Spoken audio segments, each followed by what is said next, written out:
आतंकवादी हरदीप सिंह निज्जर की हत्या के मामले में भारत से पंगा लेना भारी पड़ता हुआ नजर आ रहा है। खालिस्तानियों को पालने वाले ट्रूडो की हर जगह थू-थू हो रही है। कयास लगाया जा रहा है कि भारत से पंगा लेने की वजह से उनकी कुर्सी खतरे में है।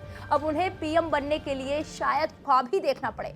ट्रूडो खालिस्तानियों के साथ मिलकर जो भारत विरोधी एजेंडा चला रहे हैं वो बुरी तरह से पिटता हुआ नजर आ रहा है। अब आपके मन में सवाल उठ रहा होगा कि कैसे? तो बता दें कि खालिस्तानियों का जनमत संग्रह बुरी तरह फ्लॉप हो गया।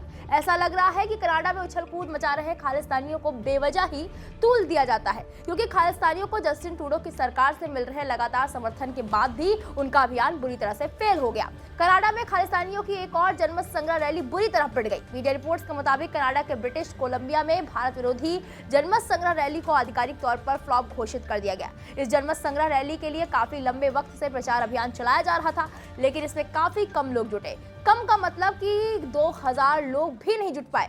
बता दें कि खालिस्तानियों ने इस रैली का आयोजन उसी सरे शहर के उसी गुरुद्वारे में आयोजित किया था, जहां जून महीने में खालिस्तानी आतंकवादी हरदीप सिंह निज्जर की गोली मारकर हत्या कर दी गई थी। और जस्टिन ट्रूडो ने कनाडाई संसद में इस हत्याकांड के तार भारत सरकार की खुफिया एजेंसियों से जोड़ने की कोशिश की थी। खालिस्तानियों की ये रैली कनाडा के प्रधानमंत्री जस्टिन ट्रूडो के इस दावे के कारण उत्पन्न राजनयिक तूफान के मद्देनजर आयोजित की गई थी। इसमें निज्जर की हत्या के बाद दोनों देशों के संबंध काफी खराब हो गए और भारत ने 20 अक्टूबर को 40 कनाडाई डिप्लोमेट्स को देश से निकाल दिया।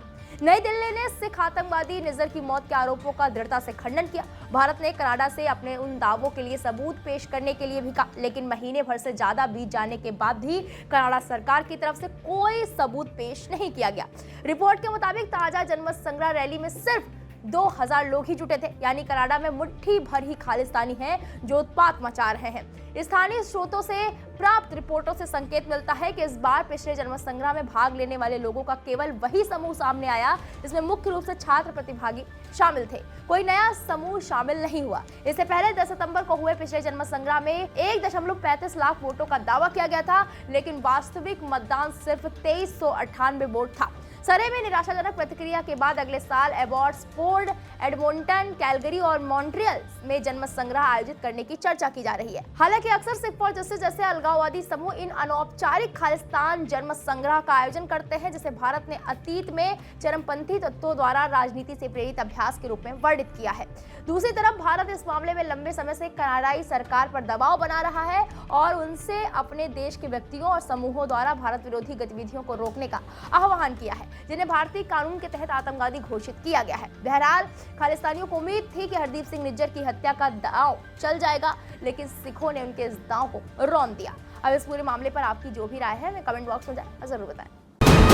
वीके न्यूज, राष्ट्र के नाम।